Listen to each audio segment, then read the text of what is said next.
hello friends एथर गाँ को जीवा लगी गला बेलू ना 2 दिन खाଇବା नहीं जाऊ पड़ा कहीं सन्धार आम एठू बाहरलु जाकि रिया हॉस्टल पाखे रूम नहीं रहिलु ता परदिन अंधारू गलु आ ट्रेन रे खाइबा भी तो दरकार से 3-4 प्रकार खाइबा मते बनाया पड़ा आ जानी गाँ को जीवा माने घर काम बहुत थाए सब रखारुखी करी जहाँ सेमती करी जाऊ पड़े 4टा सुटकेस एथर होइछि 3 जनकर 3टा सुटकेस आ गोटे रिचा तार जहाँ माने ब्लांकेट फ्लांकेट किनी नुआ सब एथर भाविले चलो नहीं ही जीवी सेठी रखीदेवी गाँव में आठ लेमन राइस बनई सुजी काकरा आ मटर नगेट्स बनई परटा को चिकेन परटा चिकेन आज राति खावाई आ परदिन ट्रेन रे खावाई लेमन राइस को सुजी काकरा को मटर नगेट्स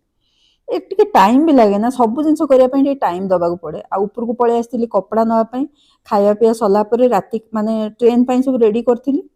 कपड़ा नहीं रखी सब जिन रेडी करी ताला पकाओ सब कर माने मन पकईकि सब कम सारे पड़े आ ट्रेन रे गोटे कथा परदिन ट्रेन रे बसिलु